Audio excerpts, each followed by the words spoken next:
meus amados irmãos, a graça e a paz do Senhor Jesus. Vamos fazer uma reflexão.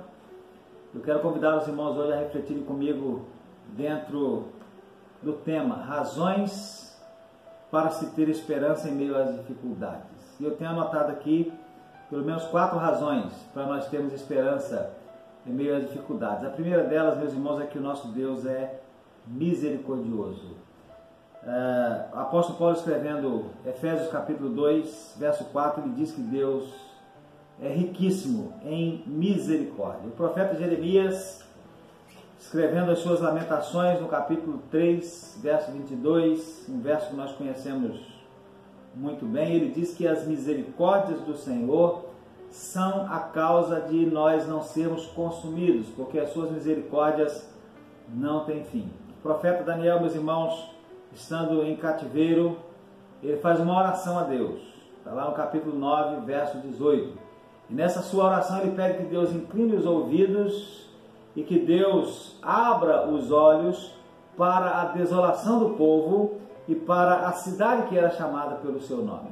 E ao fazer esta oração, meus irmãos, Daniel também diz ao Senhor que ele faz esta oração fiado ou confiado não em sua justiça, ou o povo faz esta oração confiado não em suas justiças, mas confiados nas misericórdias de Deus, nas tuas muitas misericórdias, é o que diz Daniel a Deus. Daniel sabia que Deus era misericordioso e, portanto, podia fazer esta oração a ele com base nas misericórdias do Senhor. E o apóstolo Paulo, meus irmãos, escrevendo a sua segunda carta aos Coríntios, ele afirma no versículo 3 do capítulo 1 que Deus é o Pai das misericórdias e o Deus de toda consolação. Então, o nosso Deus é misericordioso. E esta é uma razão, a primeira razão para nós termos esperança em meio às dificuldades. A segunda razão, meus irmãos, é que o nosso Deus é fiel. O apóstolo Paulo, escrevendo sua segunda carta aos Tessalonicenses, no capítulo 3, verso 3, ele diz para eles assim: olha, fiel é o Senhor, que vos confortará e guardará do maligno.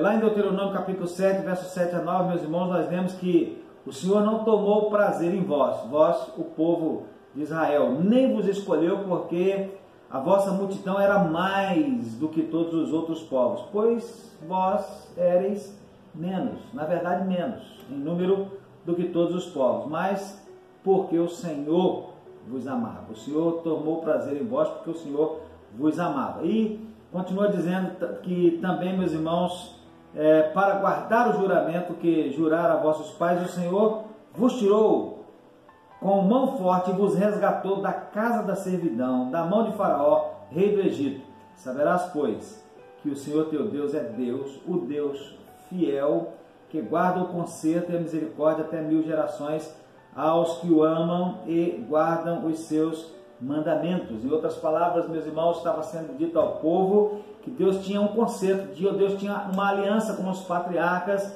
muito especialmente ele tinha uma aliança, um conserto com o patriarca Abraão, a quem ele primeiramente fez a promessa que ele estaria formando uma nação a partir dele, ele seria o pai de uma grande nação.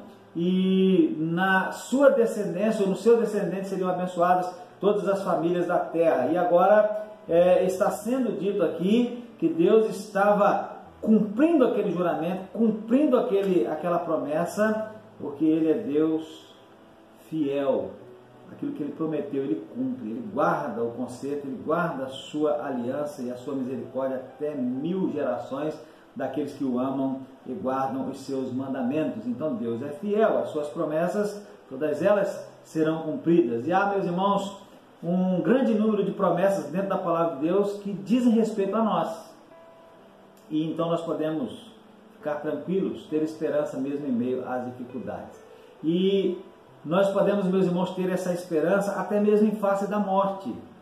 Até mesmo quando nós estivermos naquele momento em que nós vamos deixar essa temporalidade para adentrar a eternidade. Por quê? Porque tem promessa na palavra de Deus, promessa de Deus para nós, que ele tem um lugar junto dele na eternidade para nós, que fomos alcançados pela graça do Senhor Jesus. Tem uma cidade celestial onde nós vamos habitar. Deus fez essa promessa para nós e Ele é fiel para cumprir. Então nós podemos ter esperança, porque o nosso Deus é fiel. Todas as suas promessas serão cumpridas. A terceira razão, meus irmãos, para nós termos esperança em meio à dificuldade é que Deus está conosco. Esse Deus que é misericordioso, esse Deus que é fiel, Ele está conosco. Quando foi anunciado, meus irmãos, o nascimento de Jesus através dos anjos, e Mateus registrou, depois de registrar, meus irmãos, o anúncio através dos anjos, Mateus ele vai dizer que tudo isso aconteceu para que se cumprisse a palavra que foi dita pelo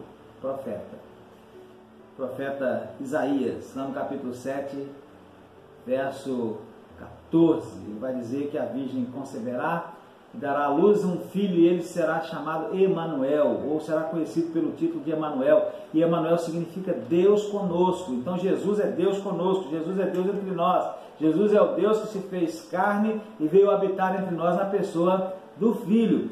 E esse mesmo Jesus, meus irmãos, quando ele estava lá em uma espécie de reunião final, ou quase final, enquanto ele ainda estava aqui nessa terra, antes de ser assunto aos céus, com seus discípulos, e comissiona os seus discípulos para pregar o Evangelho a toda criatura, fazer discípulos de todas as nações. Uma das palavras que ele diz, uma das promessas que ele faz é: eis que eu estou convosco todos os dias, até a consumação dos séculos. E uma outra parte, meus irmãos, Jesus diz que o Pai e o Filho vêm fazer morada em nós, quando nós guardamos os mandamentos, quando nós somos fiéis. Então, Deus está conosco. Deus está conosco na pessoa do Pai, Deus está conosco na pessoa do Filho, Deus está conosco na pessoa do Espírito Santo. Nós não estamos sozinhos. É verdadeira, meus irmãos, aquela palavra que muitos, especialmente os mais antigos, dão ou falam, quando nós, às vezes, preocupados com eles, porque eles estão em algum lugar sozinhos, ou às vezes moram sozinhos, então a gente liga, ou quando a gente está junto, a gente pergunta se eles estão sozinhos, como que eles estão fazendo para viver sozinhos, e aí eles dizem assim: olha, não estamos sozinhos, eu não estou sozinho. Não, quem está aí com você? Estou eu e Deus. É verdade, Deus está conosco.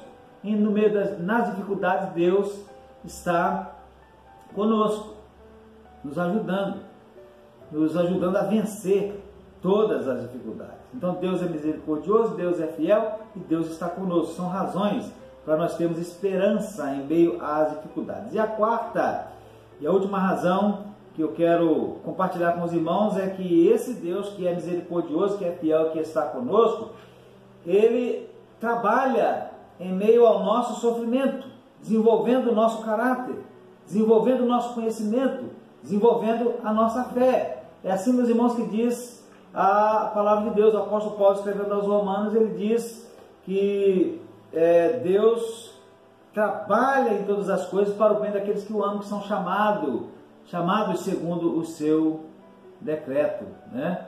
Uma versão diz assim: Deus trabalha em todas as coisas. Outra versão diz que todas as coisas cooperam para o bem daqueles que amam a Deus, daqueles que são chamados pelo seu decreto.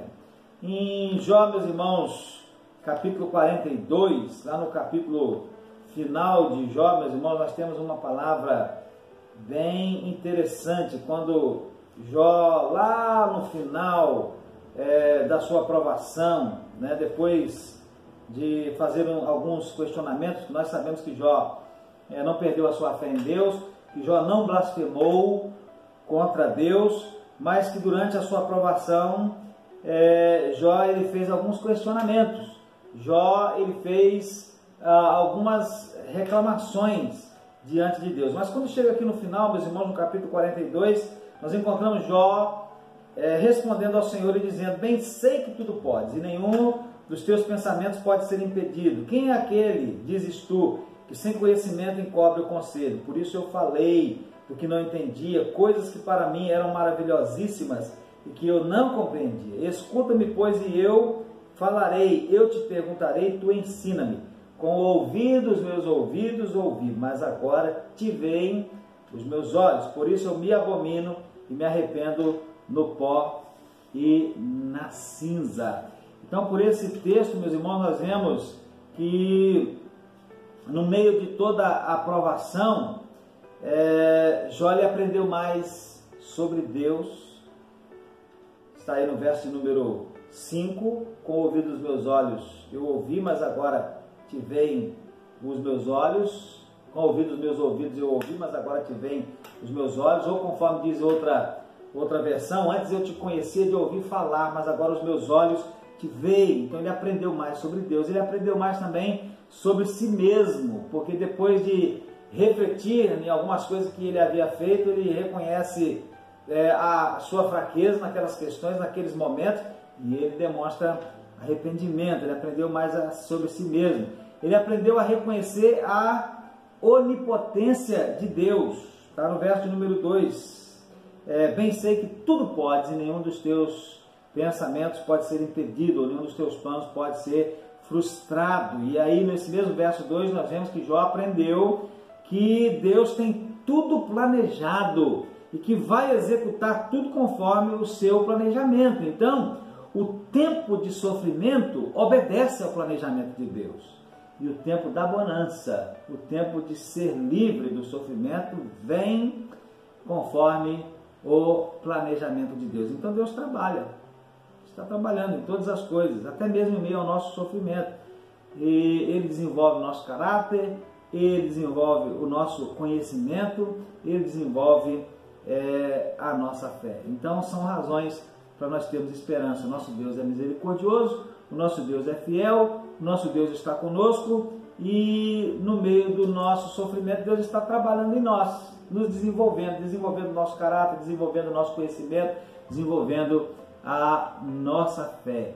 Então, meus irmãos, que firmados nisso, nós possamos, em meio a qualquer dificuldade, até mesmo em meio a essa pandemia de coronavírus, nós alimentemos e desenvolvamos a esperança no nosso coração. Que o Espírito Santo de Deus nos ajude nesse intento.